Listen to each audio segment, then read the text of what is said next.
I've already held up this recording somewhat because I got extremely distracted trying to build my barn at the field, where just as we were packing up to come home, one of our ewes started just shoving a lamb out the wrong way around. Oof. And we were like, now we got to deal with this. She's fine, just very clear, fine, happy, healthy, all that kind of jazz. All those adjectives. Fucking put a wrench in the works, though. We had to take a bunch of roofing sheets back down off the barn because we couldn't finish off in time. It's tough life, it's tough. This is an extremely UK crossover episode already. I love this. Well, we don't all build barns. I'm just quite rural person. I know I sound like this, but I swear to God, from the countryside. I love it, man.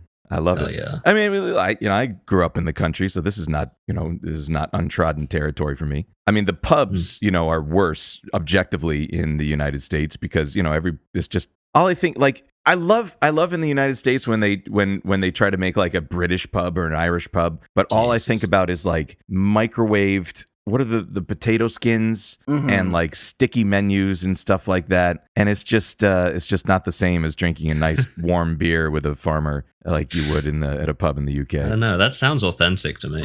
Does it?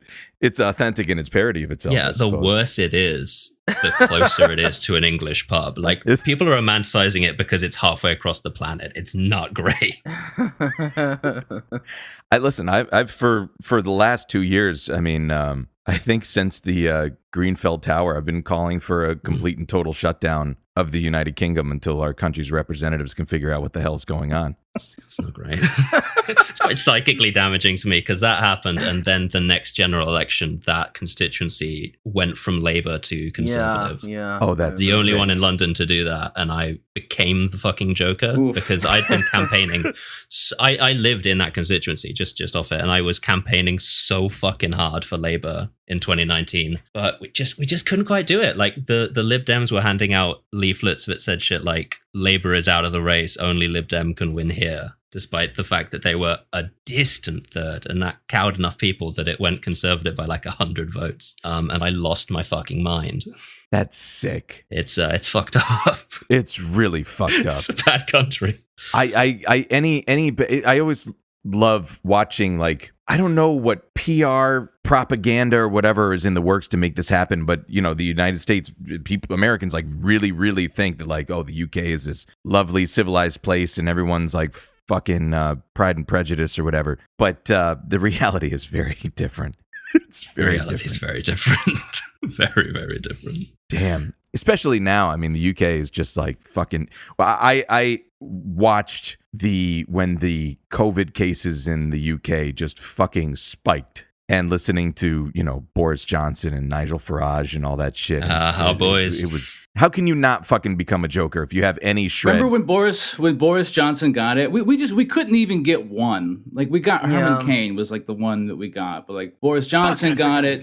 Trump got it. Bolsonaro got it like a half dozen times. We just couldn't get one. That week that Trump had it was the worst of my life because I had been locked out of my Twitter account, and I was like just watching this fucking Jerry, this old bastard be like, come on, man, and I couldn't post. I feel so sorry that it was the worst week of your life because it was certainly the best of mine. It was very good. I thought recently, like thinking back on that, like, man, I wish I could recapture the way I felt. Like when I watched him, you in particular. When I watched them load him into that helicopter, like on the White House lawn and take him to the hospital, man, that was such a good feeling. Yeah. I watched you, Chris, like fully lit up, like full stimulation for the entire week. Oh yeah. Of just anticipation. Oh, and then can you imagine if the Stan Chereth shit came out like as it was happening instead of like, 3 weeks later where he was just like, I'm going to die. This is it for me. God, like Stan Chereth. Dude, honestly, COVID never stood a fucking chance. That man's internal anatomy is like entirely pate. There's no way any conventional virus could hurt that man. No. He can't be killed by conventional viruses or conventional weapons. Look, I think we should, let's bleep that. I didn't mean it. It just came out. Anyway. No, it was natural. Yeah. I think, like you were saying, Chris, we couldn't get one, and it seemed like, it was one after another. These like horrible right-wing leaders across the world were catching it. Like there's new variants, it's true. like another round, one more all around. Who knows? Play it It's gonna happen. White boy summer's coming up. We're in it now. Yeah, we're not out of this. We're not out of this yet. Any of you guys vaccinated? I am. Yeah, Yeah, man. Yeah, I got my still second one a waiting. week ago, so I guess I got another week before I'm fully vaccinated. I guess. God damn, not even my first yet. I'm out here barebacking the entire pandemic. The UK, we didn't even get a fucking stimulus check. We didn't get shit. I've no vaccine, no stimulus. I'm just vibing. It's bad. Just vibing. I love it. It's bad out here. To be fair, though, it's at least we had a lockdown. There was a bit right at the very start where Boris was making noises as if he wouldn't even do one. Like he was going to go Sweden mode and just try to do they were going to go a herd immunity strategy. Exactly. What stopped him? He got it. Nice. Now when I was a young boy, about the age of 5, my teachers taught me I could be the greatest man alive. They told me I could change the world, be whatever I wanted to be. There was no one in the world like me. Every one of us was so unique. I'd not be an average man. No, sir, I'd be no average man. So I have those big dreams. Welcome back, everyone, to Eat the Rich. This is a show about our political economy, late-stage capitalism, and the millionaires, billionaires, and multinational corporations hell-bent on staving off his death rattle. I'm Dwight, and today we have with us Shane. Hello. We've got Chris. Howdy. And from the podcast Kill James Bond, we have Devon. How you doing? Welcome. I'm glad to be here. Is this our first US-UK crossover episode? I believe so, no? Yes. Well, There we go. welcome.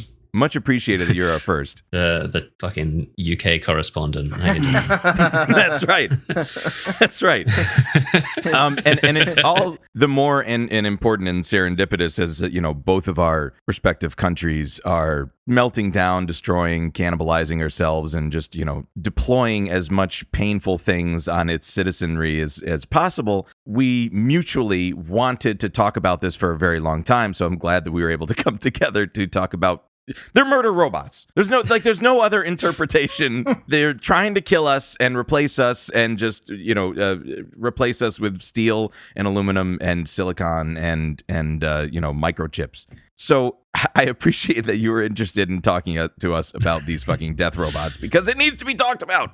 Yeah, it's insane. Yeah, thank you for being the one podcast with the strength to let me just yell about robots for an hour. Every time I try to do that on my other one, they shut me down. We will not be censored. We're the only brave thinkers, independent thinkers, willing to literally go to bat against the robots. And I'm glad that you used that turn of phrase, Shane, and I'm just going to TLDR this episode. Yeah. Bat is the operative word. If you see one of these, you hit it with a baseball bat, you kick it into traffic, you throw a net over it, whatever, something to stop it from doing whatever it's doing. That's the only appropriate response to seeing one of these shits out in the wild.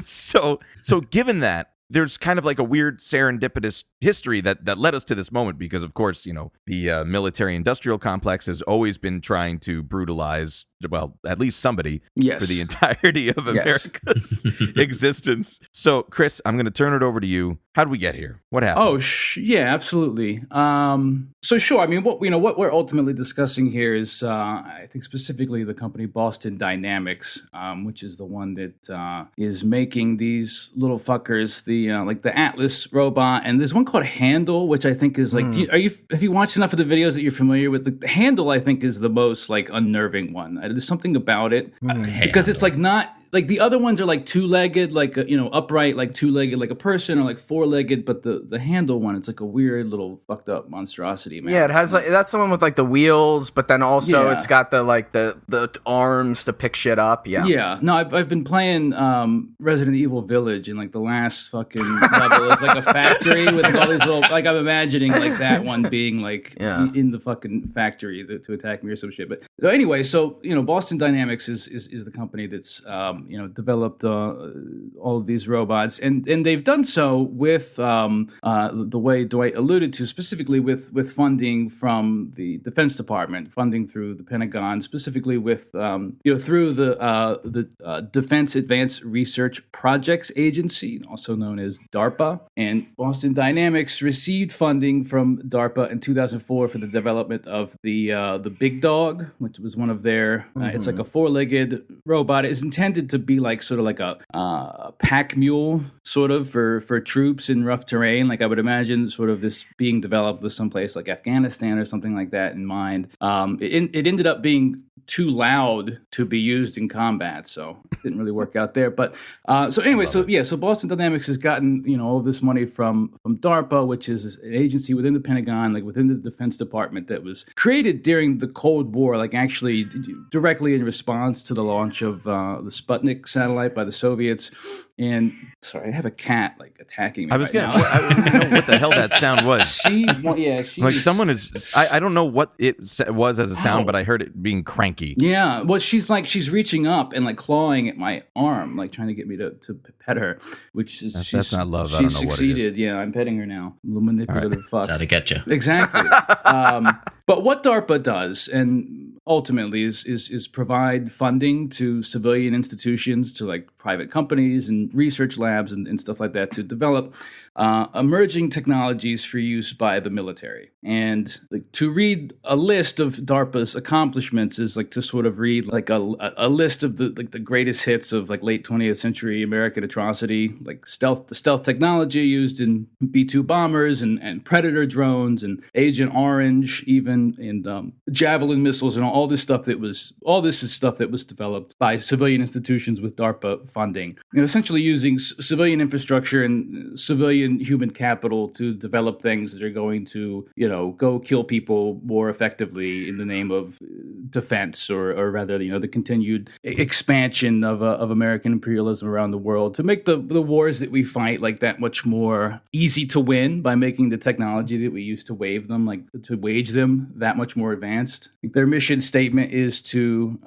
basically the quote I keep seeing thrown around is to prevent and create surprise. In other words, to like ensure that the American military is on the cutting edge of that technology, to ensure that there's never like another surprise like the Soviets launching Sputnik and beating us into space and stuff like that. And what's iffy about all of this is that like some of the technologies that started as DARPA funded projects have like gone on to find civilian use, and it's actually like it's hard to find really anything that's too critical of DARPA on the internet. Like a lot of people are willing to defend it for this reason. Like robotics technology, for instance, like it could do a lot really to help the disabled or the people who've lost limbs or stuff like that. But I think if we had a government that like actually invested in its people, that would be the main goal of this kind of project, and like funding emerging robotics technology. It would be to actually help people. But instead of a practical application like that, like the funding, the taxpayer provided funding like goes to ways to more efficiently kill people and topple governments, and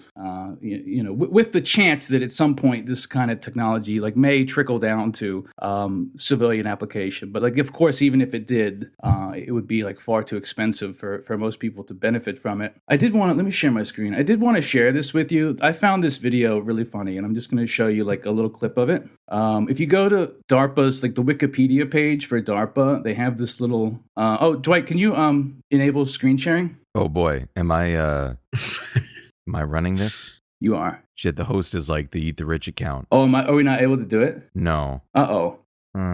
That's fine. That's fine. So anyway, if you go to the Wikipedia page for DARPA, there's about this 5-minute video. I wish I could share a clip for you right now of like, I guess it was made in like 2007 because it's like 50 years of DARPA technology or whatever like that, like the stuff that they've helped create. And it's like it seems like it was made internally and probably showed at some kind of like event. It's like some sort of like PR thing for DARPA, and it's just like. It's like this 5-minute clip of like this montage of like headlines about like various American wars and like clips of like American presidents speaking in the background, like Reagan and Bush and stuff. And it's like put over this like almost like Sonic the Hedgehog type like video game music. It's like and showing javelin missile, predator drone, you know what I'm saying, like UAV and stuff like that. Jesus. But yeah, so the other thing that I wanted to mention, because this is just this was like engineered in a lab to piss me off, but like while poking around for stuff about DARPA, I found this article from Slate from 2019, and the headline is "How DARPA's Twitter account leans into its mad scientist reputation." Yeah, and it's just all about apparently the DARPA has a Twitter account that like I turned myself into a missile, Morty. Yeah, super epic on the timeline. Yeah. And like really twee and stuff like that. And like the first paragraph of this article is, I'll just read it here. Think of your favorite Twitter account. Does it belong to a celebrity like Chrissy Teigen? Maybe it's a weird. Maybe it's a weird. Fucking God. Maybe it's a weird niche account like Art Decider or Bird Rights Activist, or maybe even a really funny brand like Denny's. Chances are, I'm having a bad time. Chances are it's not the Defense Advanced Research Projects Agency's account, but for a brief moment last week, DARPA killed on Twitter, and then it goes on to literally killed. Ew, why would they say that? literally killed. And then it goes on to describe, the DARPA account being super epic and stuff like that on Twitter. I'm reading. I'm reading the DARPA Twitter account. Yeah, I'm also doing this. And I'm trying. I'm hearing it all in like fucking Rick's voice. Yeah, it's can I give this a go? Please, can I give this a try? do. I've never tried to do it before. I'm going to give it. It might suck, and if it doesn't, whatever. Today we announced researchers selected to tackle common travelers' problems and issues with force readiness. Morty, adapter teams aim to develop a hybrid device. Morty, controlled by the warfighter. It boosts and extends performance during field forward missions. Morty. I'm gonna try to. Can we put in a burp there too? Yeah, I just don't think I could do it. I think I'll vomit on my microphone. Oh my God! They fucking did a Simpsons meme. Fucking comic book guy. Oh, a sarcasm detector. What the fuck is wrong with these people? They did a Star Wars Day one as well. I said fuck. Yeah. Here, let me show you this real quick because I found this. How do I? Share sound. There we go. Yeah, I just want to show you. You can see this, right? Yeah. Yeah. By Iranian students demanding extradition of the Shah. Oh yeah, dude. Oh hell yeah. There's Reagan. Reagan. Here comes the. Hell yeah. To the listener, it's saying like stealth bomber, first GPS satellite, right, yeah. F-22, stuff like that. But this music, javelin missile, it's like Sonic the Hedgehog, like, racing through the loops and collecting all the gold coins and then like dropping like launching a drone strike on Anwar province or something. It also looks like it looks like a video game from the 2000s or something, right? Like yes. it has that kind of, I don't know, weird glitteriness to it. Awful, really horrible. Devon, you look so hurt. I hate this shit so much. You, I see you're just sitting seething. Yeah, I'm stewing right now. Here's another good DARPA tweet. What's cooler than being cool in integrated circuits? Oh, come on, man. There's a DARPA podcast. really? Oh, hell yeah.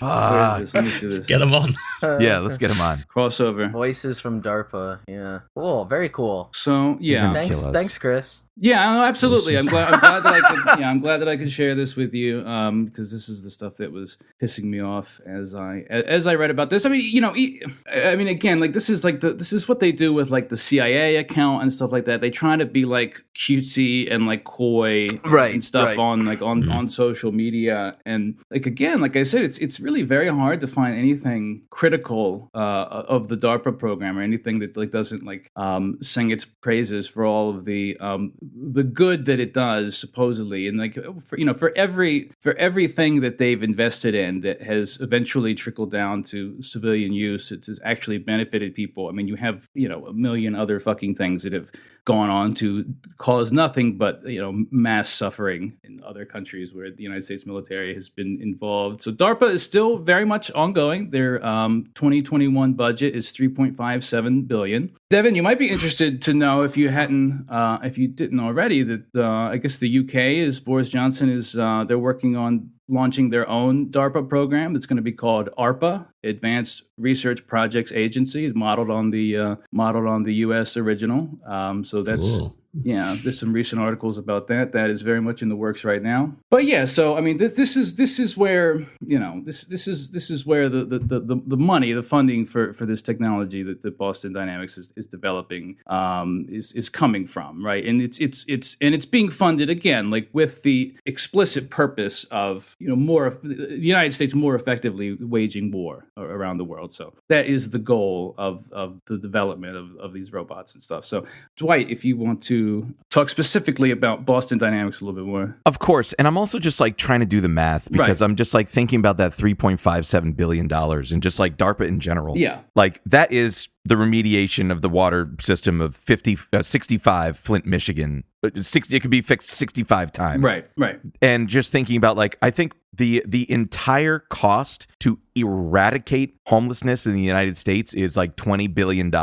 So that's like how and how many, there's like 500,000 homeless Americans and increasing, obviously due to COVID and due to just capitalism crashing. So like how many people could that end homelessness for in the United States? And also just like on a theoretical level, like imagine what we could do with that effort and funding and research and just fucking like human effort and know-how if it were to do something socially useful. Yes. Instead of just, murder people as you said, like just fucking bomb Anwar province in more of a fucking deft way. Right. And it's like, I think even more insidious in a sort of way in that like the people who are receiving the funding, who are working in these sort of technologies, they could be applying that work to, something else that actually would benefit people, right? With or without government funding, right? They could be applying that knowledge and experience or whatever. They could be working on something. They could be, developing the same kind of technology, but, not for use by police departments in the military and stuff like that. They could be developing this kind of technology for, purposes that, like I said, like for the disabled or for people missing limbs or stuff like that. There's a lot of, there's a lot of good that this sort of technology could do. And instead of focusing on that, all the money and all of the, everything's going to developing it for military use. With like I said, like with the, the hope or the promise that maybe just maybe one day this will trickle down to civilian application. If you're lucky. Even just like cynically, like, how Joe Biden's biggest, if Joe Biden could focus on any one thing in his administration, we're going to eliminate cancer. Like that's his big thing is to like get rid of cancer. And yet he's like, no, we're going to increase the military budget. Yeah. We're going to make sure we're going to get Handle. It's going to go into to room sweeping devices and crush the radius and ulna of terrorists. Like that's instead of doing research to eliminate cancer. Like Cuba has a fucking vaccine for lung cancer. Yeah. And we're still being like, you're gonna another room clearing robot. We're mounting a paintball on it, and that's definitely not going to be a gun at some point. I mean, that's the thing, like, with, with DARPA and then something like, its application in Boston Dynamics, as you were saying, Chris, right, that, like, if those kinds of resources were simply just made available for the peaceful and, like, productive applications of those technologies, right, like, think of all the good that could do, because, like, and you can correct me if I'm wrong, Dwight, because I know you're going to go into the history of Boston Dynamics itself, but like a company like that, like they don't turn a profit. Like they're not. It's not. You know, like that's why it needs government funding to begin with, right? Because there are so many kind of different technologies and you know, potential things of like, you know, if you think about like, oh, you know, futurist applications of like what we can do, like, you know, they're not profitable enterprises, right? And inherently so. It's like research and development, and so the only way then, like in the context of the United States, that we can like justify giving them state money is like, well, can it kill somebody? like we wouldn't just do it. Yeah. Like, why not just have that program without the military aspect of it, right? Like, you know what? Here's a blanket amount of money that we can set aside for like, you know, productive, like, you know, forward thinking ideas of the future that we know aren't necessarily profitable but are in the social good, right? Like that seems like a no-brainer. But of course, it's like, well, unless you can show me that it's gonna murder someone more effectively, I don't know if we can keep giving you this money. Exactly. So I think that's I think that's a good segue. It's so fucking upsetting. Because Shane, I'm sorry. No, because exactly that point. Because like there are just certain things in society that aren't going to turn a profit. Right. Nor should they. Like helping people in general.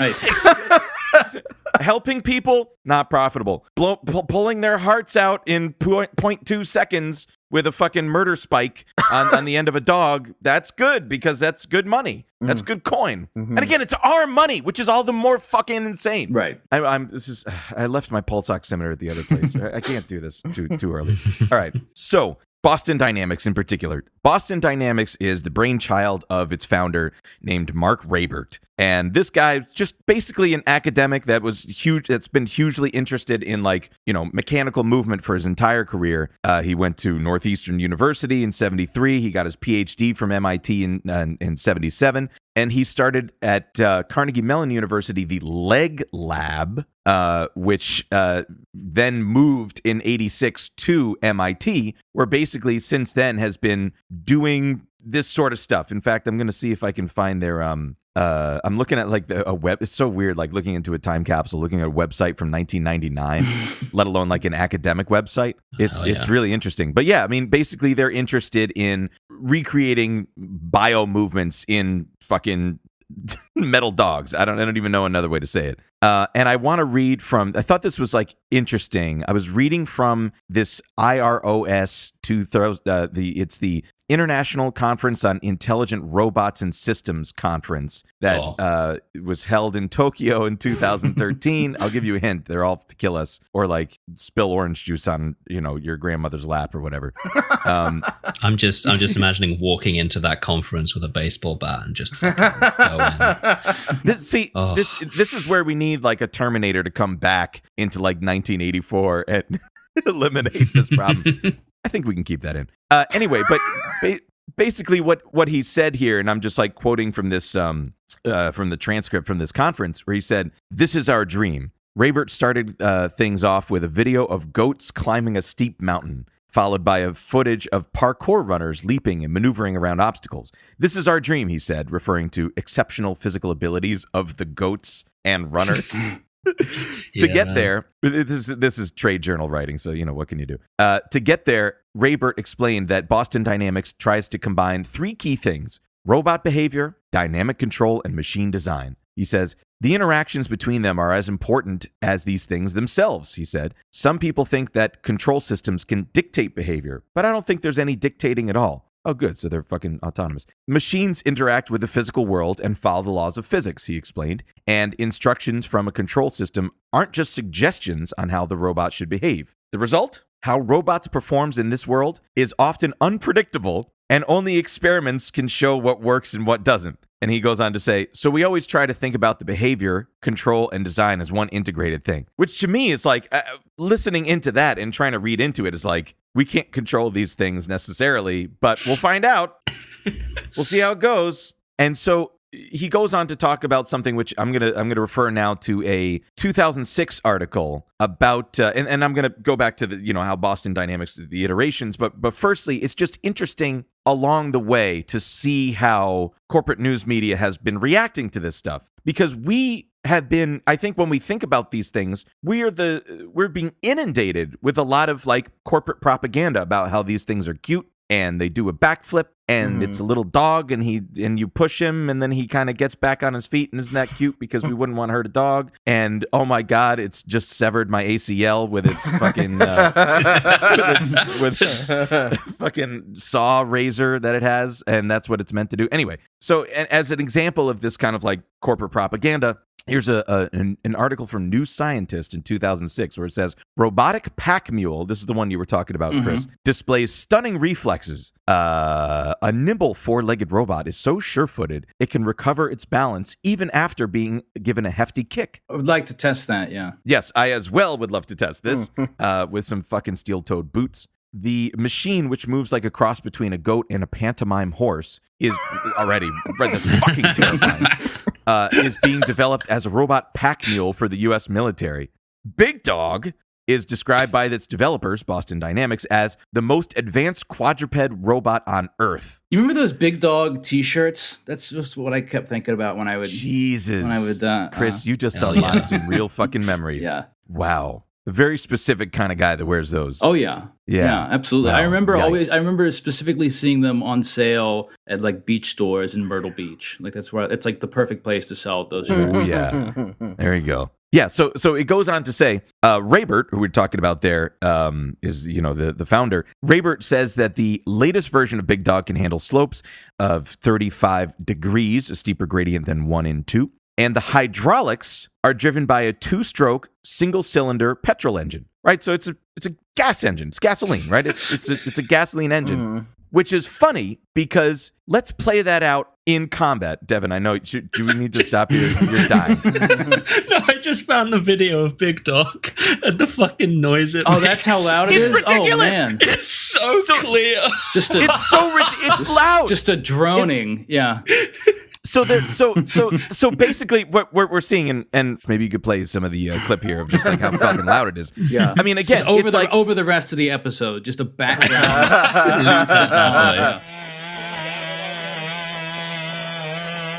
Like it's basically just a loud engine walking alongside of you, carrying like your MREs. Like that's the best application, or like extra ammo or whatever. Like that's the best application that it had. Just soaked in gasoline.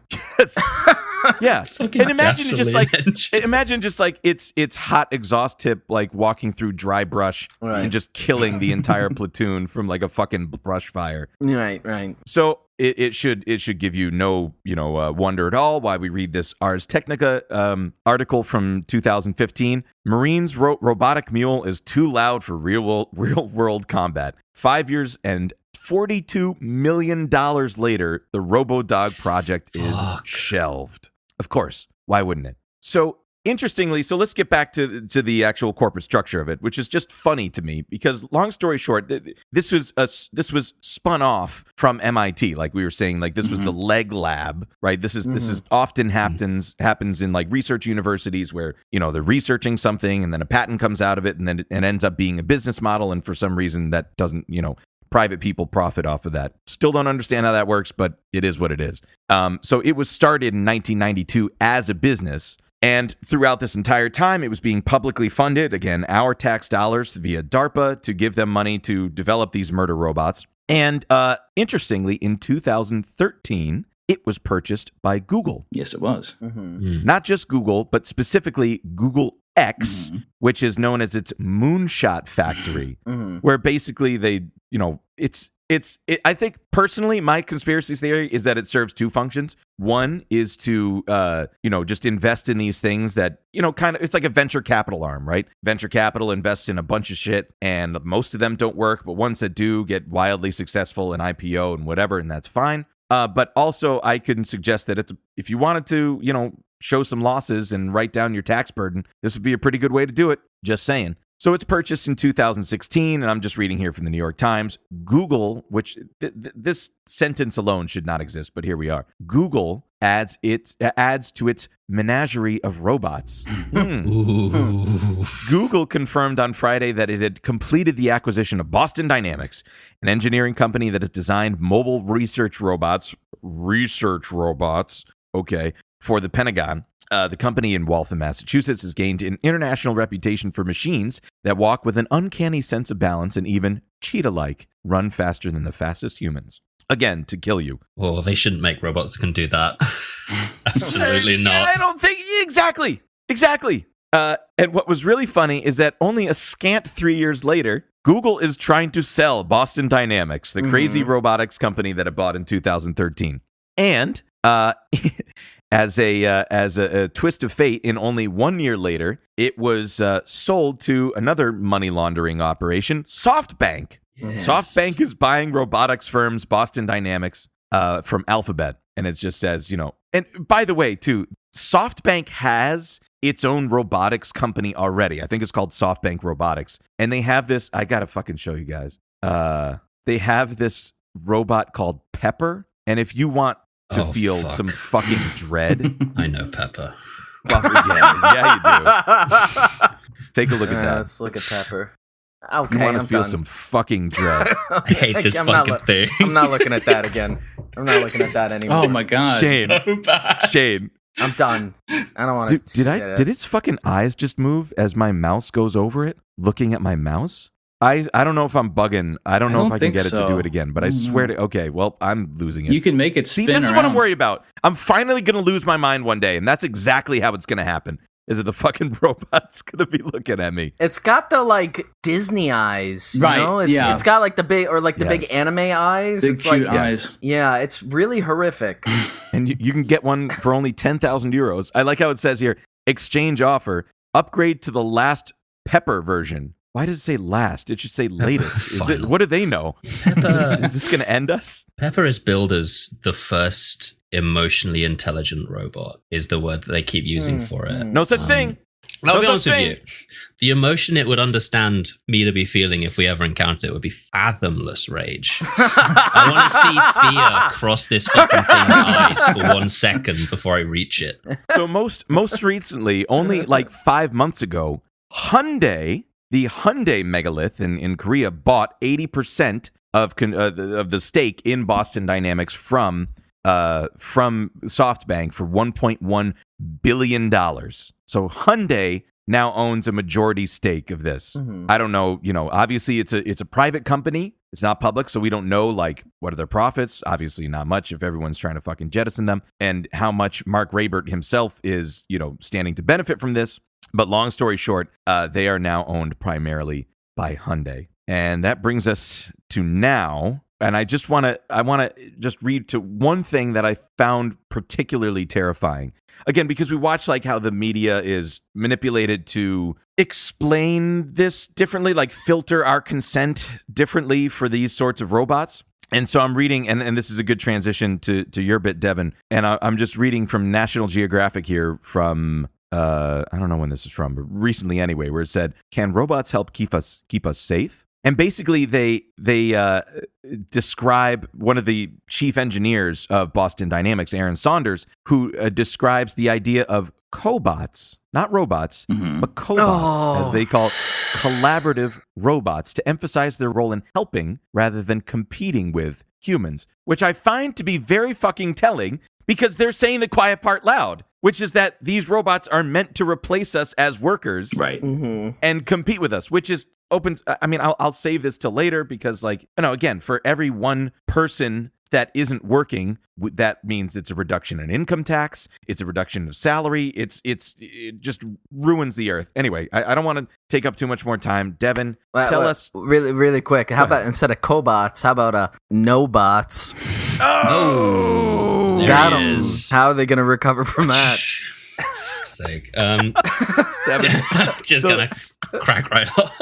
Yeah. Put a slide whistle effect in there. Yes, all right. After I said that. Okay. I'm so sorry. No. So my segment is about the police and military use of Boston Dynamics technology. So I thought first it might be helpful and a little bit enlightening for us to read a bit of the marketing copy for Spot, which is that fucking abysmal robot dog that we all love to hate. It's my best marketing voice. Spot Explorer is designed for developers eager to explore how flexible mobile robots can be adapted for tasks ranging from industrial inspection to entertainment. Spot comes ready to operate right out of the box. With its flexible API and payload interfaces, Spot can be customized for a variety of applications. Spot is available for commercial use only. $73,000. So this is from their website. Spot is the quadruped robot that climbs stairs and traverses tough terrain with unprecedented ease, yet is small enough to use indoors. Built to be a rugged and customizable platform, Spot has a proven track record of supporting remote operation and autonomous sensing across a variety of industries, and is remarkably intuitive, enabling you to focus on the job you do best. Whether you're a job site manager, sensor developer, performer, or anything in between, Spot is the adaptable platform you need to inspect, sense, perform, and more. I have no idea what performing with this thing could possibly consist of. Firstly, great take, great voice. I think you have a future in that sort of thing. So Thanks just so want to say much. that. Yeah. Also, what the fuck, terrifying? It's bad. It's not good. It doesn't get better either. All right, hit us with it. In some cases, such as basic remote inspection tasks, for tablet controller will be all you need to use Spot to add value to your business. To access additional capabilities and add features, develop on Spot's software development kit to create your own applications for teleoperation, integrate payloads, or design full autonomy systems. Read more about what's available in Spot's SDK in our developer documentation. And baby, you'd better fucking believe I read that developer documentation. Tell us about it. It's very fucking dry, but the biggest takeaway, and this will be important later, it's very much the linchpin of my segment, is it breaks Boston Dynamics' warranty to weaponize Spot in any way, shape, or form. They aren't clear about what that is. Just means they have to buy more if it goes wrong. Spot is intended for industrial and commercial use by individuals trained to operate it in accordance with its user guide. This version is not intended for use in the home or by children or others who cannot operate it responsibly.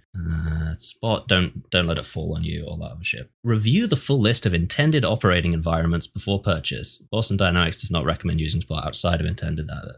So, I read this list of recommended operating environments. I was hoping it would be more informative than it ended up being, but the biggest takeaway from this is that Spot kind of fucking sucks. Like, the best surface types are listed: carpet, clean dry pavement, grass, packed dirt, gravel. This thing is not advised for use on slippery surfaces like wet grass, not advised for use on slopes of more than plus minus 30 degrees. This thing is entirely not waterproof.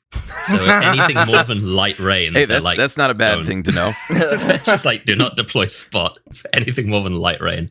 And it cannot operate in temperatures outside of -4 to 113 degrees Fahrenheit. They have released quite a number of marketing videos of Spot. Does several things in them, like climbing stairs easily, navigating an office on its own autonomously. And in February of 2018, they released a video where the robot opened a door with this big fucking arm that you can buy and put on it. Yes. And then subsequently, they released another video which showed it opening the door despite people on the other side trying to hold the door closed.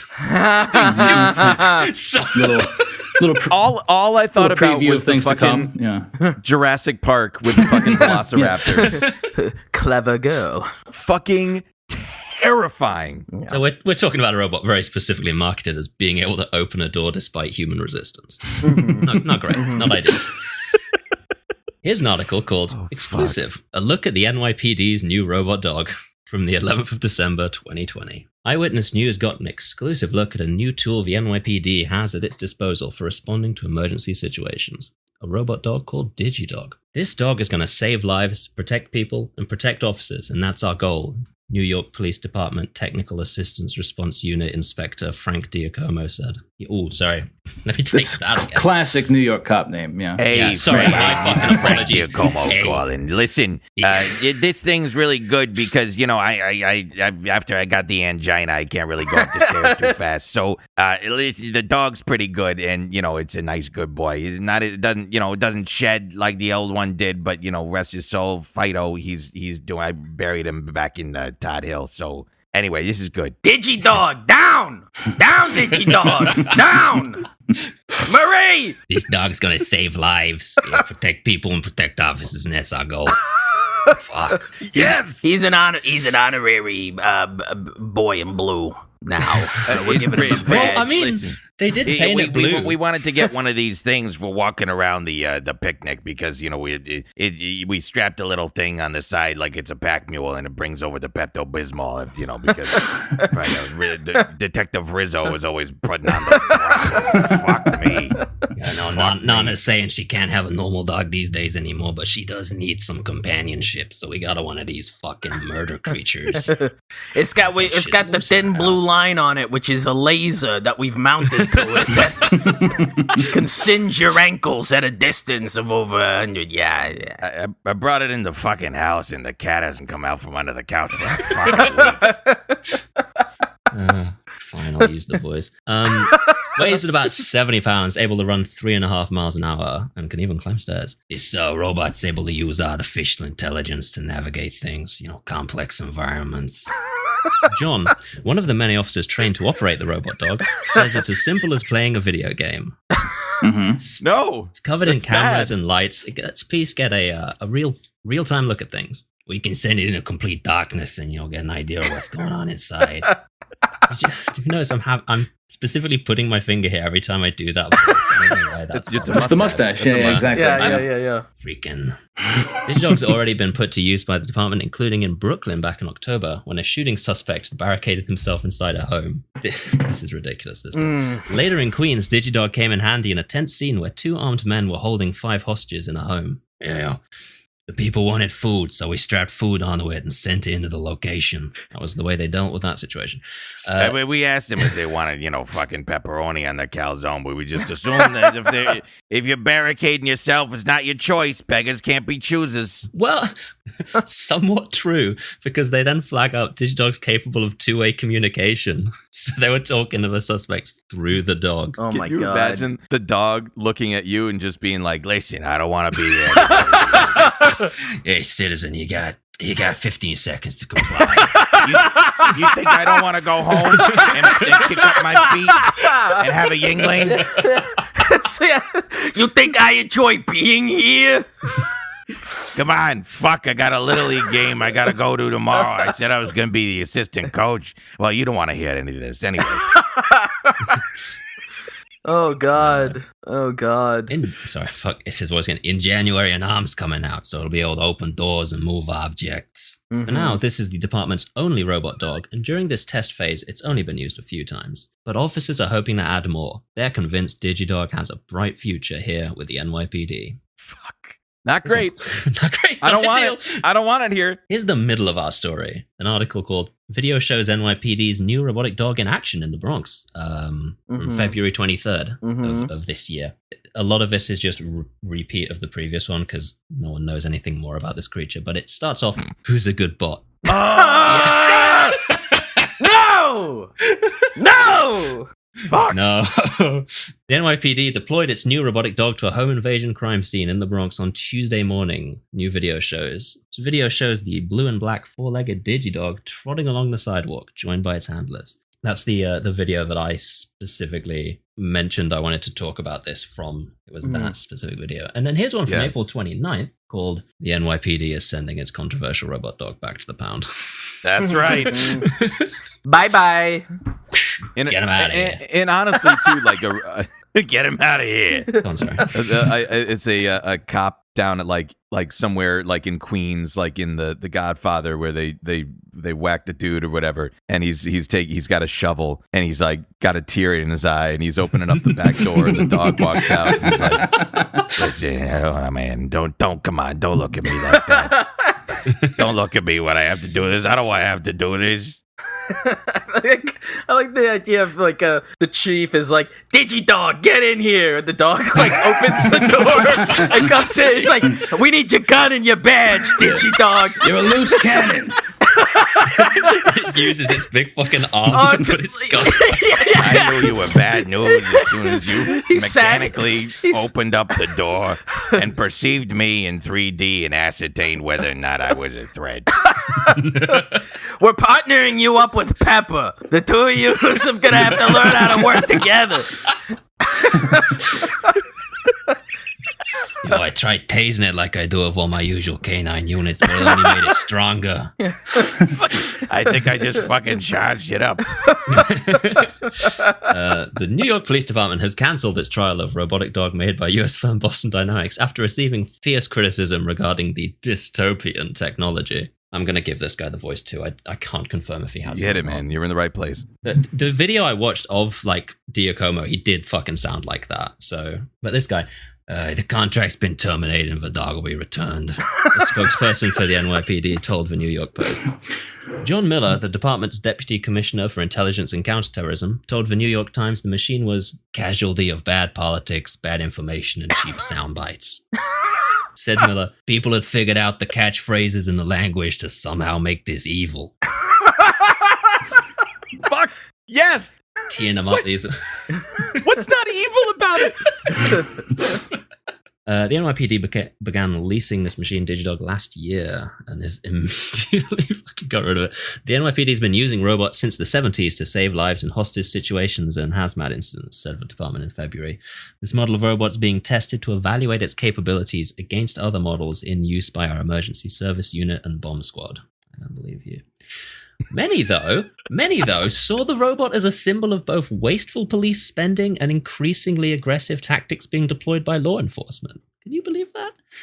Now robotic surveillance drones, ground drones, are being deployed for testing on low-income communities of color with under-resourced schools, tweeted NYC Representative Alexandria Ocasio-Cortez. Mm-hmm. In response to outcry over the machine, New York City Council member Ben Kallos proposed a law that would ban the police from owning or operating weaponized robots. I don't think anyone was anticipating they'd actually be used by the NYPD right now, Kallos told Wire earlier this year. I have no problem with using a robot to defuse a bomb, but it has to be the right kind of tool and the right kind of circumstance. Great guy, suddenly. Carlos told The Times this week deploying Digidog on the streets of New York highlighted the ongoing militarization of the police, said Carlos. At a time when we should be having more beat cops on the street, building relationships with residents, in a different direction, replacing them with robots. Yeah, man. It's weird because he's identified absolutely that these things are designed to replace people, but he's going, man, no, we need more cops. Come on, right? Yeah. That's the problem. They're taking the cops' jobs away. That's the real problem with the robots. Yeah. Now, I apologize, Devon, if you're going to get to this, but do they mention the cost of the robot? They do not. I looked this up, and I guess I had seen this when it came out in February because it obviously was fucking horrifying. The NYPD leased this robot for $94,000 per year. Isn't that more than it costs to purchase one? Didn't we say that was 70-something thousand? 73. Yeah. So I'm sure.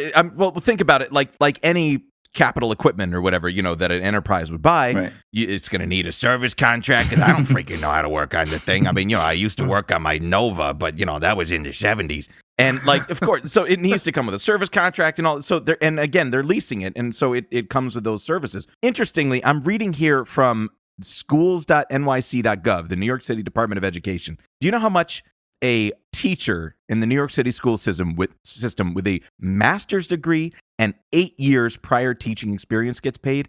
It's $87,000. So this fucking robot got paid more than a fucking teacher with a master's degree and 8 years of experience. That's also like the starting salary. I think actually less than the starting salary of a New York City cop. Can you fucking imagine that? Like in the locker room at the academy, they're like, talking to each other. Hey, Johnny, did you see this fucking dog that they got out there? I mean, he's making more fucking money than us. Well, why the hell am I paying dues to the union if we got this? It's creeping into Tony Soprano. Jesus fucking Christ! Look at the dog! Anyway, I appreciated that one. Last paragraph of that we're reading there. Spot, as the machine is called by creators Boston Dynamics, has never been weaponized, and doing so would break the company's terms of service. But it is being deployed in increasingly controversial situations. Although the company has currently sold or leases around 500 Spot units, most of the machines being used in individual and commercial settings, such machines are of increasing interest to both law enforcement and military users. Isn't that like a lovely, classic, standard 3-part story, right? Beginning, dogs introduced. Middle, dogs deployed. End, dog is fucking put down a la Old Yeller by me. Isn't it fun? I mean, the good guys won here. The public outcry was sufficient. We stopped this problem in its tracks. And when you think about it, Boston Dynamics itself is kind of the good guy in this situation because they've made it very clear that weaponizing the dog in any manner breaks the terms of service. It's insane. Anyway, here's an article from April 7th called "The French Army is Testing Boston Dynamics Robot Dog Spot in Combat Scenarios." Spot, the quadruped robot built by US firm Boston Dynamics, has appeared alongside soldiers during military exercises carried out by the French Army. The robot was apparently being used for reconnaissance during a 2-day training exercise. Deployment raises some questions about how and where Boston Dynamics machines will be used in future. Pictures of the exercise were shared on Twitter by France's foremost military school, the École Spéciale Militaire du Sacre. I don't care if that's wrong. It described it sounded right to me, baby, as raising students' awareness of the challenges of tomorrow, which will include the robotization of the battlefield. Which is a terrifying. Can we just play that sound again of the robot in the field? That'd be insufferable. A report by French newspaper Vie France offers more details, saying that Spot was one of a number of robots being tested by students from France's École Militaire d'Armée with the intent of assessing the usefulness of the robots on future battlefields. Boston Dynamics Vice President of Business Development Michael Perry told Verge the robot had been supplied by a European distributor and the US firm had not been notified about this. Yeah, we're learning about this as you are, says Perry. We're not clear on the exact scope of this engagement. The company says it was aware its robots were being used by the French government, including the military, but unaware of this particular deployment. They ran a bunch of scenarios: offensive action, capturing a crossroads, defensive actions. They did 2 of these, one with just humans, one with humans and the robots, and it came out on top that the robots helped in pretty much every scenario, made things more efficient, helped keep troops safe. One soldier is quoted as saying, "During the urban combat phase where we weren't using robots, I died, but I did not die when they had the robot to recon first." They added that one problem was Spot's battery life. Apparently it ran out of juice during an exercise and had to be carried out. That rules. That's so good. It's got a 90-minute charge. It can't even fucking walk out of there. That's so good. 90-minute battery life. In addition to Spot, and here's the real crux, other machines being tested by the French military included Optio X20, a remote-controlled vehicle with tank treads and an autocannon built by Estonian firm Milrem Robotics. Ultro, a wheeled robot mule for carrying equipment. It's called Ultro? Ultro, yeah, all caps. Age of Ultro. Built by the French state military firm Nexter, and Barracuda with a K, a multi-purpose wheel drone that can provide mobile cover to soldiers with attached armored plating. They should test Pepper. They should give Pepper like an AR-15. Send it in the comment. AR stands for a robot. Hey. Very much the crux of the problem is that any scenario where the military or the police are using Boston Dynamics robots, it's always going to be preliminary to using other robots from other companies who maybe don't have the same anti-weaponization stance that Boston seems to have. And I want to be clear that I was giving them a lot of fucking credit for that anti-weaponization stance as a bit earlier.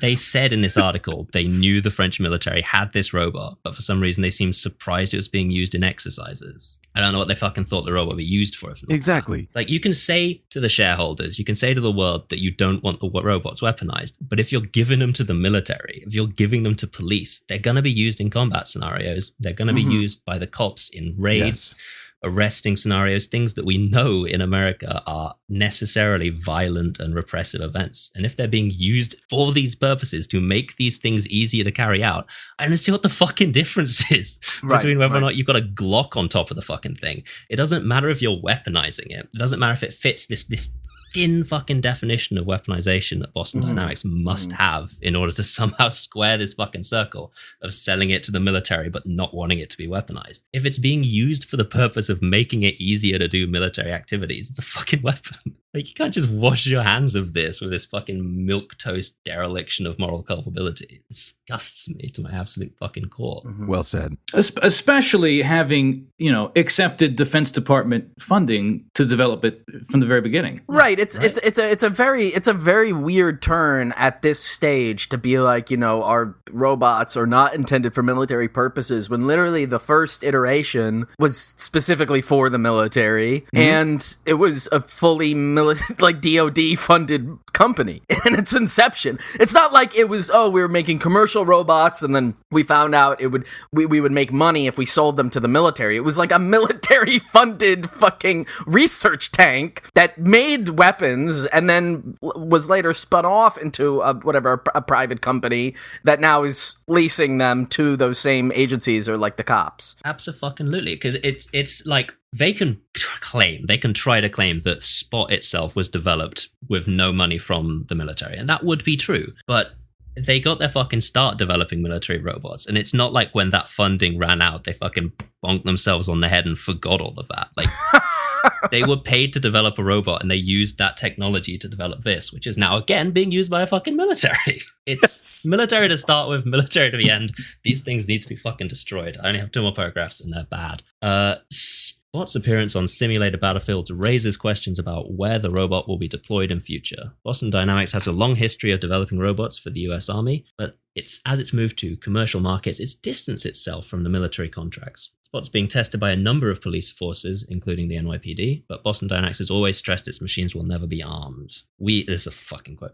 "We unequivocally do not want any customer using the robot to harm people," says Perry. Cool, man. Fucking hell. Despite worries from researchers and advocates, militaries around the world are increasingly pushing robots onto the battlefield. Remotely operated drones have been the most significant deployment to date, but other use cases, including robots that can scout, survey, patrol, are also being tested. Robotic quadrupeds similar to Spot, but built by rival firm Ghost Robotics, are currently being tested by the US Air Force as replacements for surveillance cameras. If robots prove reliable as roaming CCTV, it is only a matter of time before those capabilities are introduced to active combat zones. Can I interject and play something? In fact, Chris, do you mind if I ask you to play the link, the share screen, and play the link that I just sent? Because for whatever reason, my audio turns off when I the CNN share one here. Screen. Yes. Okay. Yeah, Again, so right before you play it, so to set this up, I mean, if what you're saying is these things are explicitly not to be used for any, fitted with weapons, then fucking explain to me this. I love Jeannie Mose does it too. She does all the fucking, cutesy stuff. Is Spot's rampage. Take a paintball gun, attach it to Spot the Robo-Dog, and let folks at home trigger it using their phones. The way that a military person might pilot a drone. The head of an art collective called Mischief wanted to show how a Robo-Dog could be sinister, not just lovable. The way Boston Dynamics portrays its $74,500 creation, so lovable, it tugs at our heartstrings when someone tugs on Spot's tail. To demonstrate its durability, so the art collective bought one and let viewers control him as he bumped into replicas of art objects like a drunken sailor at a Brooklyn art gallery. Viewers took turns shooting paintballs at the walls. Spot trampled an already broken statue in his most wanton display of destruction. So yeah, I mean, I think the point of that is clear. It's like, look, they're fucking weaponizing it with a goddamn paintball gun. What do you think it can fire if they replaced it with something other than paintballs? Well, yeah, I mean, the purpose is very clearly. I mean, especially all the videos they show of it being tested are very obviously for military type situations, or also I really like the one especially the handle one. They have a lot of videos of that they're using they're testing the robots in in a warehouse setting. It's just to see how many boxes they can move from one pallet to another, and like a short amount of time. Like, it's very obviously, being tested or being developed to for military purposes, but like also to automate away people's jobs. But I like in the videos that like as they're like moving the boxes, there's like somebody like hitting them with a broom and like kicking the shit out of them, which I guess is recreate what it is actually like to work in like an Amazon warehouse or something. Have to really, test it realistically. A robot is like pissing into a bottle, right? Without having to move away. Speaking of the videos and also the thing, Dwight, you just shared, maybe it makes sense for me to get into talking a little bit about the some of the stuff related to their marketing, because that one project that you just shared with us, Dwight, which was it was this thing called Spots Rampage, which is set up by this like art collective called Mischief. I'd never heard about before, but they seem to be like a sort of like culture jamming group in that vein, right? And so they set up this website, and here I'll just drop the link in, you can check it out, where they attached a paintball gun to Spot the dog and then put it in this like little gallery space, and then basically if you had signed up or something for the website, everybody got like 2 minutes to remote control it from their like desktop or their phone or whatever. Fuck. And so this it plays now just on a loop, some of the footage from the event. But when that came out, Boston Dynamics actually released a press release about it prior to it, and they posted it on Twitter. And I'll also just drop that here, and I'll just read from that really quick. So this was February of this year, and this is from their official Twitter account. It says, "Today we learned that an art group is planning a spectacle to draw attention to a provocative use of our industrial robot Spot. To be clear, we condemn the portrayal of our technology in any way that promotes violence, harm, or intimidation. Our mission is to create and deliver surprisingly capable robots that inspire, delight, and positively impact society. We take great care to make sure our customers intend to use our robots for legal uses. We cross-check every purchase request against the U.S. government's denied persons and entities lists prior to authorizing a sale. In addition, all buyers must agree to our terms and conditions of sale, blah, blah, blah. Any violation of our terms will automatically void the product's warranty." Devon, you kind of mentioned this when you're talking about like the developer kit or whatever. And then the last line here is, "Provocative art can help push useful dialogue about the role of technology in our daily lives. This art, however, fundamentally misrepresents Spot and how it is being used to benefit our daily lives." Fuck you. Please. Now, interestingly, too, if you look up Spot's Rampage, of course, the second I saw this, I was like, oh, man, I wish I had gotten a chance to play the game. It looks fun.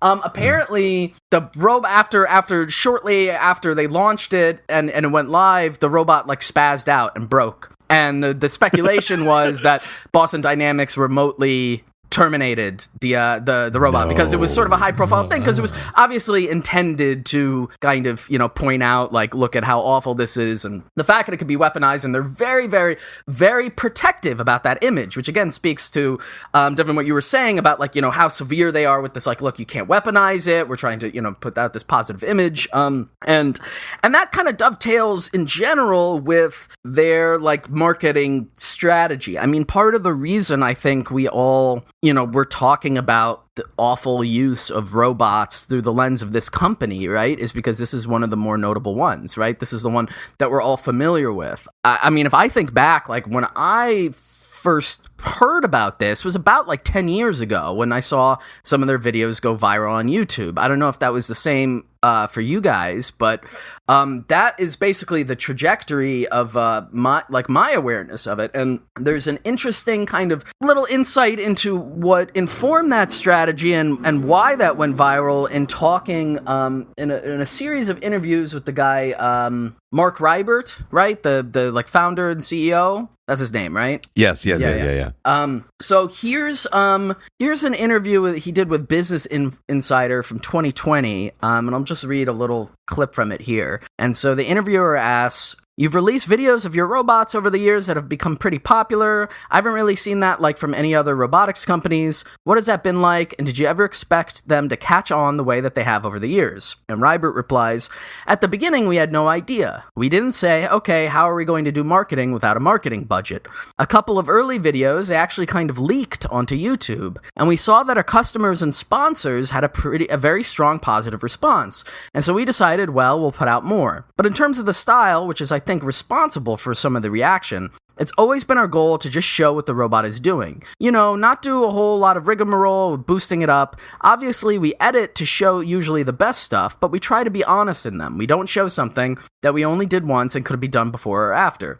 And the interviewer then follows up. So the first video resulted from a leak. And Rybert responds, it wasn't exactly a leak. We put the video on our website, and then someone took it and put it on YouTube, and it got a big response. And so we said, oh, okay, I guess we better have our own YouTube site. We've always made videos for many years before YouTube. Part of our DNA was to show progress. If you write papers and do graphs about robots, you get a totally different impression than if you see that moving in the world. So again, it was sort of like an accidental thing, at least that's how it's put, you know, that we sort of stumbled into this idea that like, oh, we could make these like viral hits on YouTube. And a little bit more information can be gleaned from a separate interview Mike Rybert did in 2019 with VentureBeat. And reading here from that interview, he says, quote, it's been great for the company, and talking about the videos. It's been great for the company. We don't have to introduce ourselves from scratch, and we get that at very low cost, and it's fun. We're really robot enthusiasts more than anything else. We're not venture-backed businesses that are only about making money. We're really in this because of the challenge of understanding the key ingredients in people and animals that let them move in the world and be so effective in the world. I'm always talking about the key ingredients in people and animals. Life? Is that what they're trying to say? That's a huge challenge. Building machines that embrace that challenge is really what our long-term goal is, and commercialization is one of the things along the way. That's got its own excitement and rewards. It's really fun to have it out in other people's hands, not just in our hands, which provides a validity test and a robustness test on the work that we do that we're excited about too. In short, when you do this kind of work, you want to show people what you're doing, and I think that's really the motivation. He goes on to say, in the early days, we showed robots doing a bunch of tasks out in the world, and some people thought that they were fully autonomous when they weren't. There was a driver, although there was a lot that was autonomous. We were just trying to show that a legged thing that we created could climb up a muddy hill, and that was the message. It had never occurred to us that somebody wanted us to describe all the caveats, like it only ran for however long it ran, or that there was a driver and all that stuff. If you look recently, we've been putting a few more words in that kind of qualify how autonomous it is. But we don't want to devolve into a technical paper. Frequently, people will post robot videos that have a narration. No one watches them. Look at how many hits they get. No one watches them because they're drowning in technical detail that most people don't care about. We asked Rybert whether there was anything else he wanted our readers to know. He said that while, quote, a lot of the business world are opportunity-first people, his employees are not. Quote, I think a lot of us are lifers. We're robot-first people. End quote. So, again, what I think is interesting here is because, we're all familiar with these videos. If you've been online in the last decade, you've probably seen them. They've popped up. Like, we know what's being discussed here, right? Which is like, I think if you have the appropriate response, which is the one we have, it's like these really cryptic and weird, like, no language or anything. And it's just like footage of one of their robots doing something. And usually in a very bizarre environment. And like, Chris, you were talking about, those videos where they're like in a warehouse or something, and they're trying to accomplish certain tasks. Right. And then like somebody comes over with like a hockey stick and starts like hitting them. And then, the robot like rebounds. So, again, speaking to the sort of sensitivity that I think this guy, Mark Rybart, has about, how people, like, perceive his robots and stuff, I found another really interesting clip. This is from, like, a TechCrunch conference or something where he's, like, talking about he's, like, on a TED Talk, like, stage, and he's talking with, like, an interviewer about the robots, and they're playing some of the footage from some of these videos. And I'd like to share my screen here. Okay, can you see this? I can. Okay, all right. Oh, God, I remember this, yeah. So this is like, again, this is they're playing some of the videos on stage, and then Mark Rybart is like talking over it. All right, this obviously presents an entirely different challenge. Yeah, but it's conceptually the same thing. We're showing that the robot has autonomy. Here, Atlas, which is a humanoid robot, is trying to pick up the box. It's using a visual system to locate the box. It's planning its path to approach it, so it can use its legs and its arms and its torso to get at it, and our engineer is giving it a hard time. Do you ever feel a little bit bad? I mean, it seems like a large number of these videos involve you abusing the crap out of the robots. I know the media says we're abusing them. We're really like proud parents showing off what the robots can do. Here we took the robot on vacation up in Vermont, and we're testing it. Anyway. What the fuck? So, I showed that, again, the way he describes it is, we're parents and this is our children. That's why we beat them with hockey sticks, or whatever. But again, it's a certain kind of, defensiveness, right, about the public image that has been, and reaction that's been cultivated. So in terms of, the videos themselves, like, there are a few that we've talked about or watched already. Again, the ones that we're familiar with. Just, I don't know if we're going to end up including this because it is so visual, but I do want to just share some of my favorites that kind of like indicate to me, again, the trajectory of the company's like logic in doing this, right, and starting off with these kind of like very cryptic and weird videos.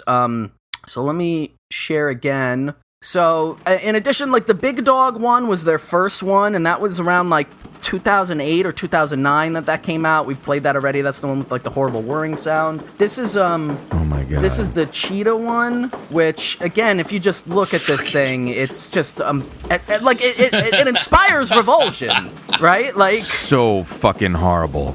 Even the sound is jarring. Yeah, it's so for the listener, this is the robot that's supposed to be able to run like 30 miles an hour, and they have it on a treadmill, and it looks like a tortured monster. Yes. This looks like. This sound is terrible, Shane. Yeah, it's really bad. This. Yeah, this is the factory level in Resident Evil Village. Right. This is the imagine that coming after you. Right? Like that's the first thing you see. One of their other early ones, which was also a DoD idea, was Pet Man. And the idea was to create like an anthropomorphic human style robot that then could wear like chemical suits and do things related to, I don't know, like nuclear, post-nuclear waste or whatever. And this is one that, again, I'm just going to play it because it's just so horrible looking. Jesus. Especially, again, for the listener, if you haven't seen it, it's like a anthropomorphic man in a chemical suit style robot attached with all the shit coming out of his neck and his legs. And it looks like, again, why give it a fucking chemical suit? Oh, well, there's mask off. That's terrible. Tell by the way I use my walk, I'm a woman's man. No sounds. Music loud. And then here's it doing like... This thing sucks. I don't like that it does that. This is literally a nightmare. This is literally what a nightmare looks like. This is real nightmare shit. Why does it have to be in the suit? It's for testing the suit. Exactly. Here's it surrendering. I don't. Yeah. So for the benefit of the listeners, this thing was built to test suits, so it's currently moving a whole bunch to sort of show the way the suit would move as you did, and it looks horrific. I mean, it's very uncanny valley or whatever. So those last two videos, I should say, that was like 2012 and 2013. And so most of the stuff, again, if you'd seen a lot of their early viral stuff, it was all like that. The change seems to happen based on just their YouTube feed in 2015, where they start doing different types of videos with the robots. And so I want to play this one. This is from December 2015. It's called Happy Holidays. Oh no. Does it get run over with a sleigh? Oh. What the fuck, Shane? Oh, come on, man. Happy holidays from Boston.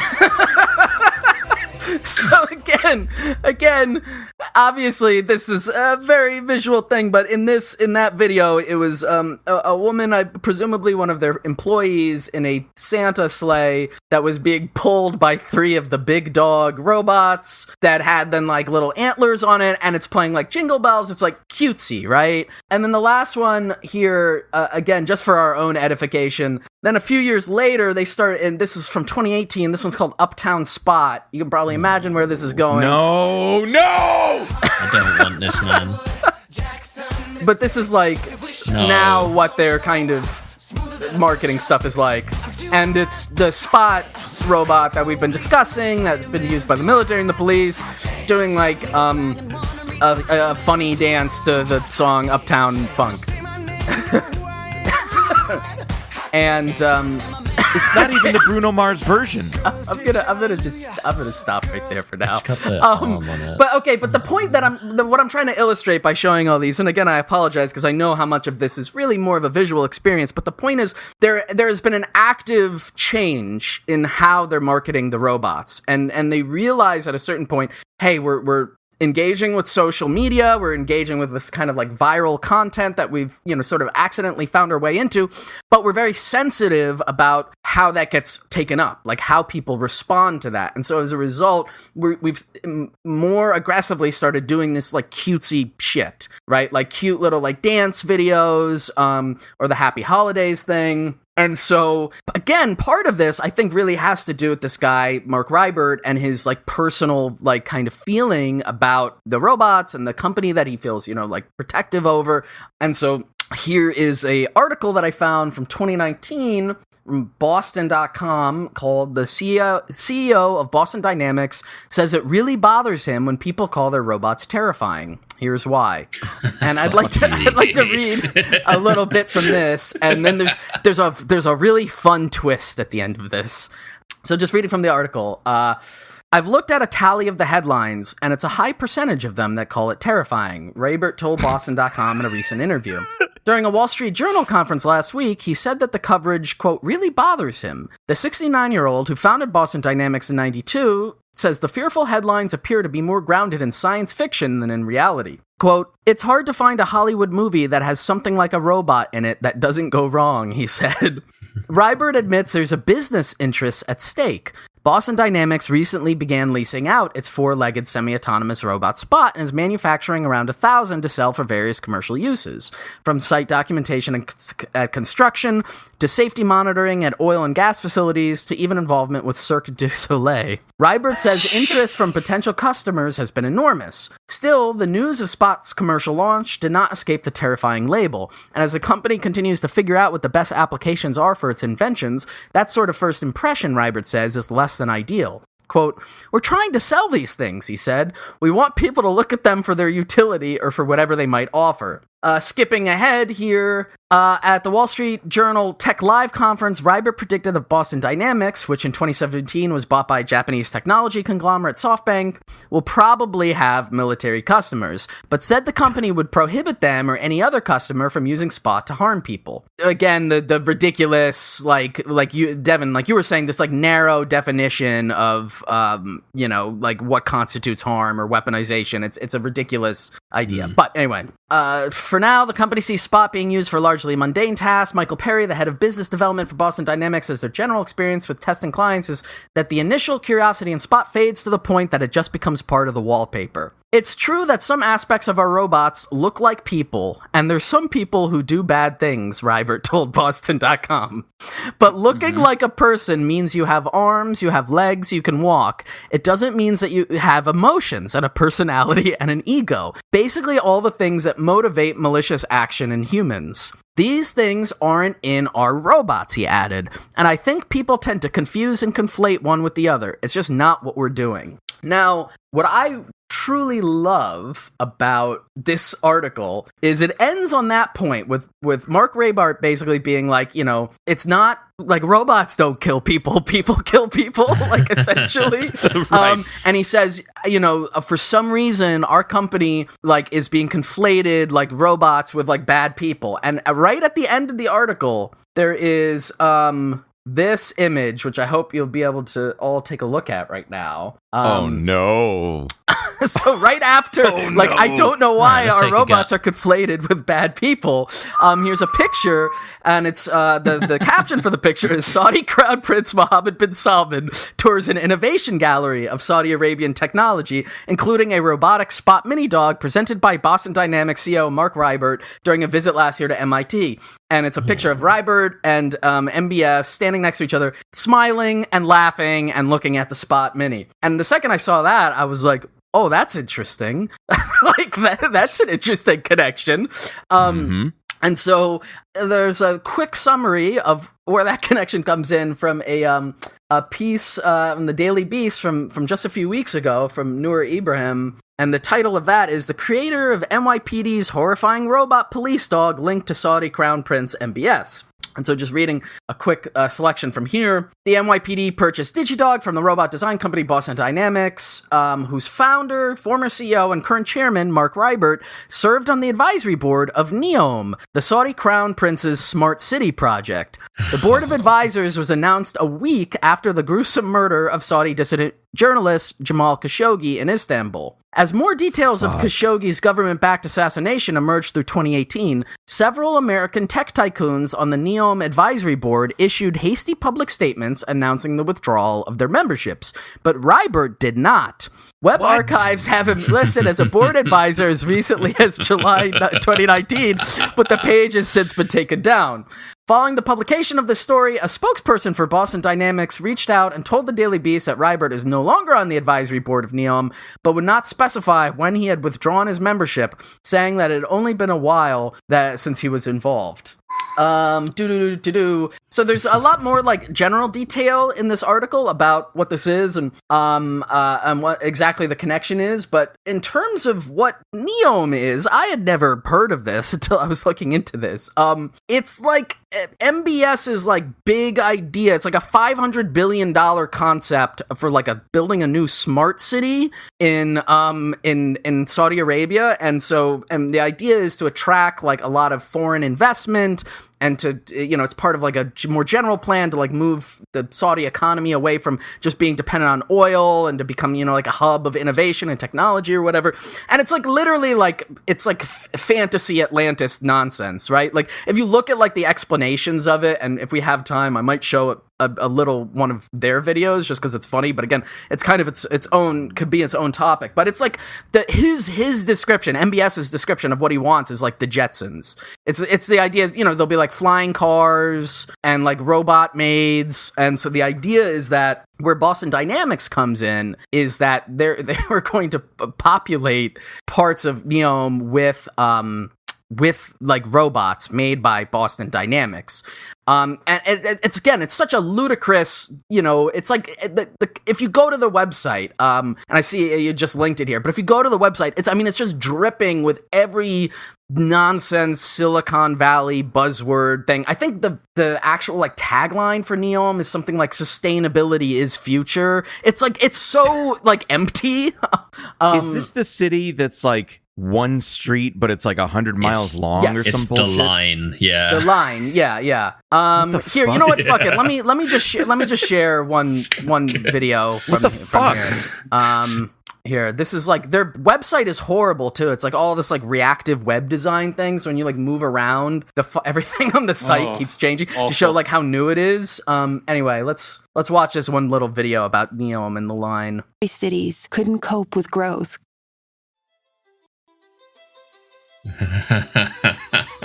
What does that mean? The contemporary city needs a full redesign. Hell yeah, man.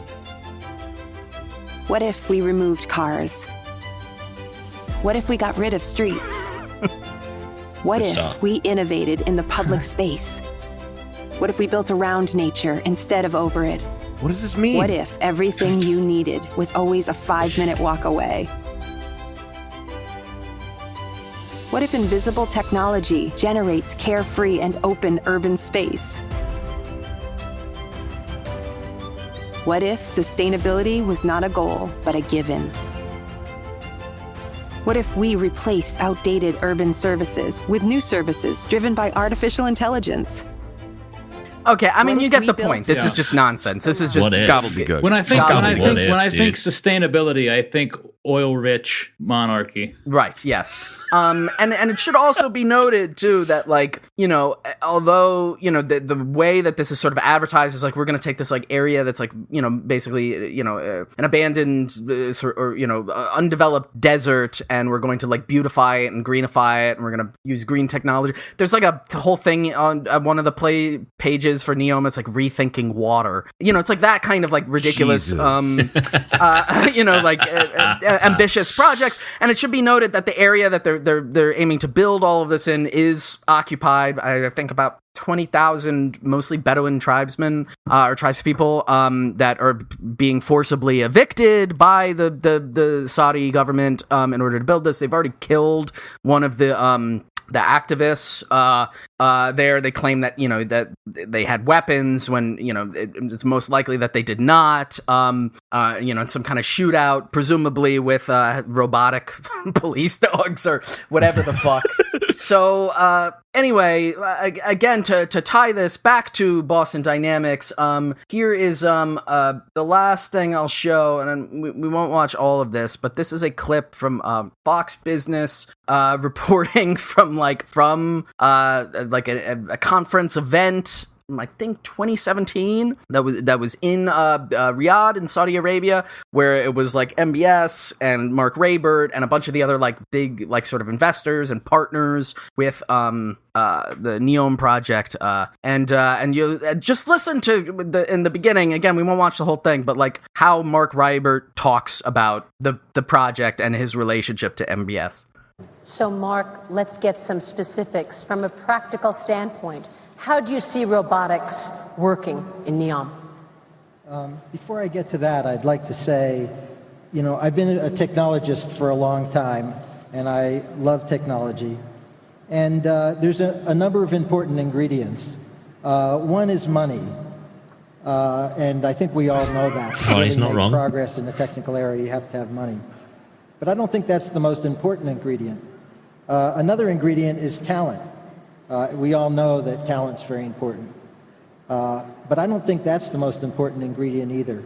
I think big dreams is the most important ingredient for making big projects.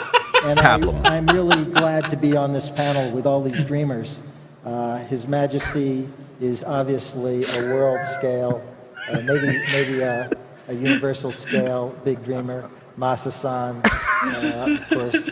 And it's really a pleasure to be involved in a project like this. Beyond that, I'm excited by this opportunity, which is really an opportunity for robotics, which is my specialty. All right, anyway, then, I mean, after that is when he goes in and dismembered a journalist with a bone saw. I want a fucking poster of that guy with big dreams is the most important ingredient. Just His Majesty, man, totally. That is terrifying. Yeah. I mean, it's, you know, this is like the most obvious kind of like bowing down to my investors and the money that's backing, you know, the thing and sticking with it. I mean, it's a really like kind of cowardly and weird thing. And of course, too, when constantly pushed, right, and here, and I'm not going to play it because he just has no charisma. He's incredibly boring to listen to. But like the whole point of the question is like, what is the robotic angle? What are robots going to be doing in Neom? What is the pitch? And he says there's like three things. The first is like maybe they'll help in constructing the city. You know, there's some construction applications for some of these robots, and a lot of construction firms already use robotics of a bunch of different kinds, right? That's like not a new thing. The second one is like maybe they'll work in Neom, you know, like they'll do like home deliveries. That was one of the things. So I guess if you order an Amazon package in Neom, a fucking, you know, thing that can open your door will just like barge into your house and place it there. But the other thing, and he eventually concedes it, and he kind of eats his words when he says it. And he's like, oh, and of course, like security and the police. So the idea here, the pitch is this magical Jetson city that we're going to build in Saudi Arabia is going to be, the entire police force is going to be like robotic monsters, which really is, it's the acknowledgement even of him trying to think through like, how is it going to work? Like that's it, which gets us back to everything that we were talking about and what you had brought up, Devon, which is like, at the end of the day, that is their application. That's what these robots are for. That's even the fucking lead designer guy who's like very sensitive about it. He's like, I don't know why everybody hates my murder bots. I don't know why everybody is scared of the weapons that I build for the army and the police. Even his own admission is like, most likely they're going to be used for quote unquote security, which again, we can imagine how terrifying that is in the context of the United States. Imagine in any government across the world, right? If anybody that is basically just willing to give money can get some of these items. So it's again, it's a weird thing to have then in tandem with this attempt to be like all sensitive and ooh and like, oh, we have our dancing robots and they're happy and they like, music. It's a really sickening side-by-side comparison, in my opinion. Fuck me. This shit is fucked. I think, if we wanted to kind of like put this together and like maybe understand what the function of something like this in our political economy is, and like, why there are enormous interested in this at all, is like, these are meant to police and replace us. Period. Sorry, Devon. Full stop. You're welcome. They're meant to replace us, and that's why they're even like getting ahead of it PR wise, like what I was saying earlier about like the cobots, the collaborative robotics, and in fact, even in that article, the screenshot from it was like one of those robots with the fucking handle that's like pulling a bunch of grapes off of like a vine in like a vineyard, as if it's like saying like, hey, we're no longer going to use labor to pull the bunch of grapes off of here to make wine. We're going to replace you with robots. And so they're even like saying like, well, this is going to be better because then you get to drink wine, but it's plucked by a robot or something, as if that's somehow better or whatever, or not going to have like metal shavings in my Cabernet. Like, and even so, like, look around. Where are the robots beneficiating our lives? Where are they? Show me the only thing of one of these that I've seen in New York City or heard of in New York City is the fucking murder dog that went in, that was being used by the NYPD. Look around. Who is bringing this into our lives to make our lives better with these robots? It's never what it's going to be for. It's never what it's going to be for. The robot technology, like you were saying, is like going to be used in the Amazon warehouse, and we know how that's being used. It's literally increasing injuries in Amazon warehouses, not because the robots are crushing our femurs or whatever under 1,000 pounds of Newton meters of torque or some shit. It's because we're trying to keep up with the robots, and the injuries are increasing thusly. Like, none of this is meant to make our lives, the working class, better. When I was looking up, stuff relating to their PR and their marketing, right? One of the things that was really astounding to me is that most of the articles about, Boston Dynamics and their robots are like about their non-military applications and stuff, right? And like how good they are. And like the big thing that kept coming up that I saw was like site inspections can be done remotely. And they were talking specifically in the context of construction, so that like, if you want to like check in and see how like construction is going, you can do that remotely with the robot. And the first thing I thought is just like, oh, robot managers. Like that's what I thought, fucking workplace surveillance that can be done remotely by, whatever, a smaller team of managers who can then just sit, which that already goes on through like all different kinds of applications of technology to that sort of labor, right? Which is like either through like apps and things that, that like track your progress and they can like message you on, or that, somehow your salary or your compensation is tied to your like digitized metrics. But then also just through the classic thing of like surveillance cameras at job sites, right?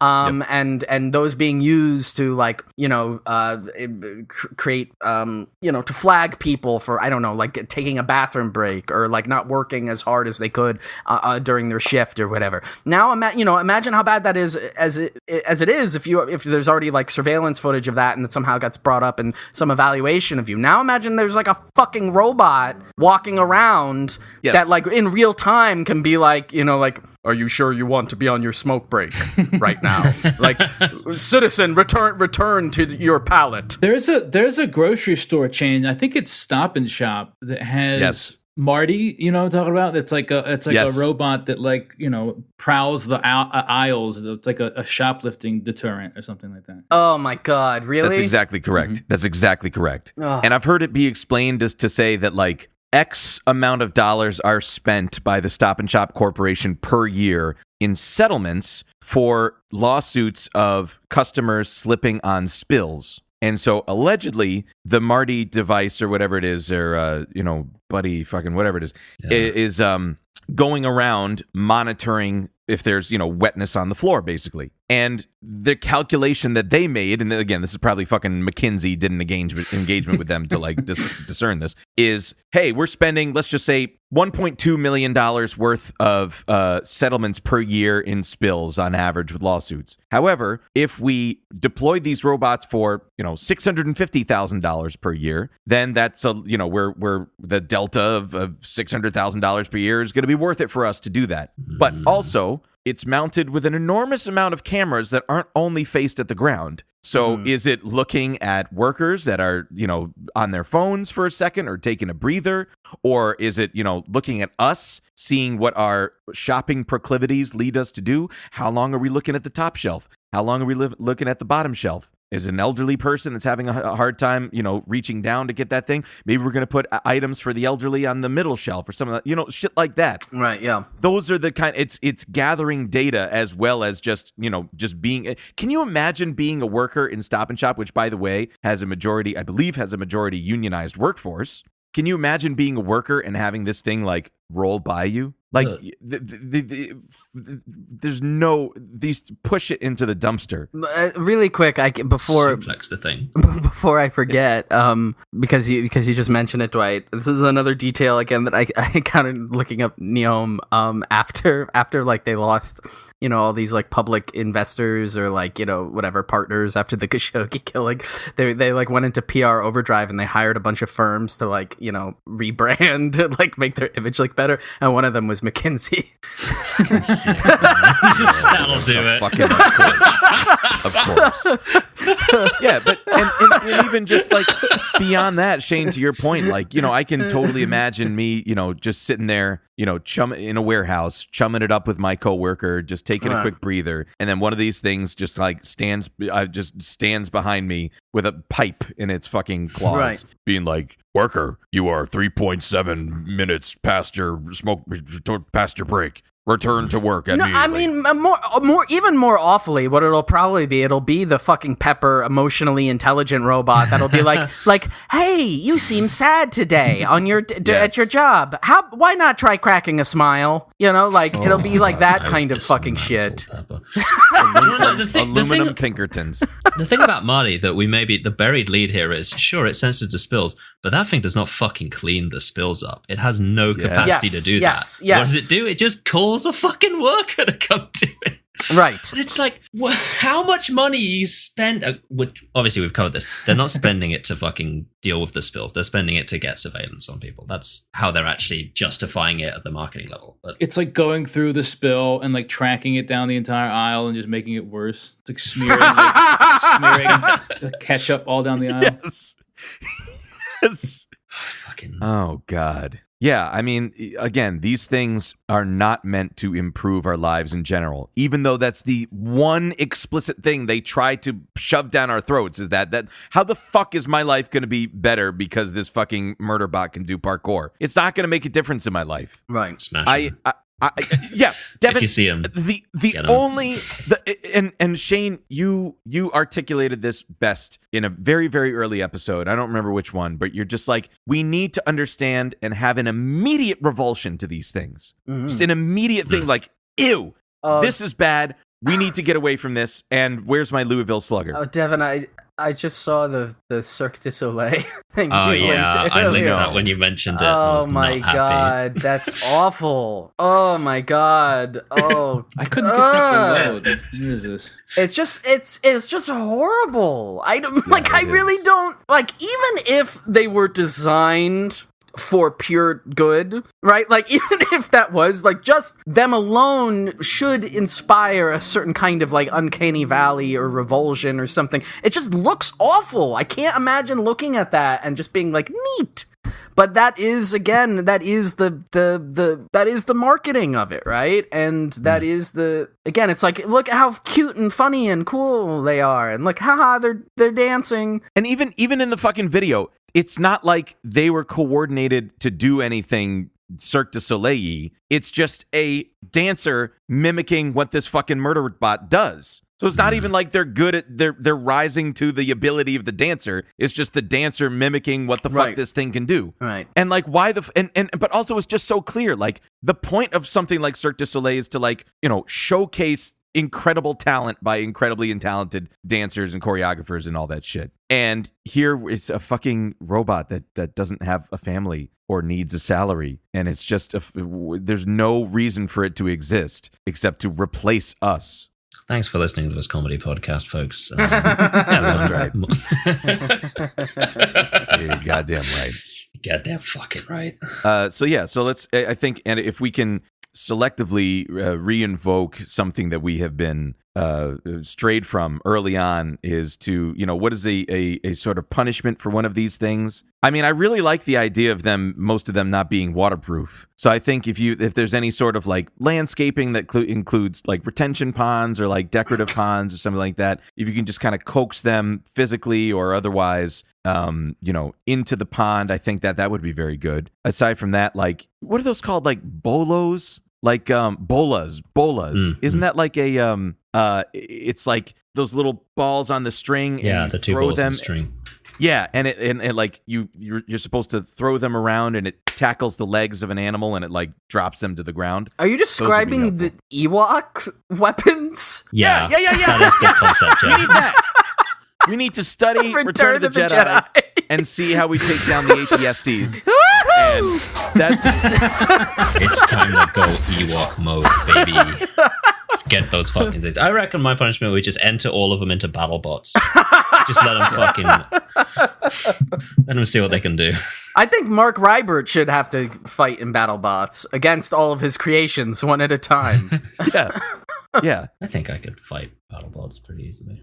Most of them, I reckon. Yeah, I think I could easily take on like 15 to 20 spots. They would just come at you one at a time. Absolutely. You could just kick the shit out of them one by one. Well, do they all have the hands though? That's the question. That is a good question. Yeah, they look like. Remember I know I'm skilled enough to do that. I'm just not sure if you're skilled enough to do it. I could do that. Yeah, do you remember that movie Tremors? Yeah, of course.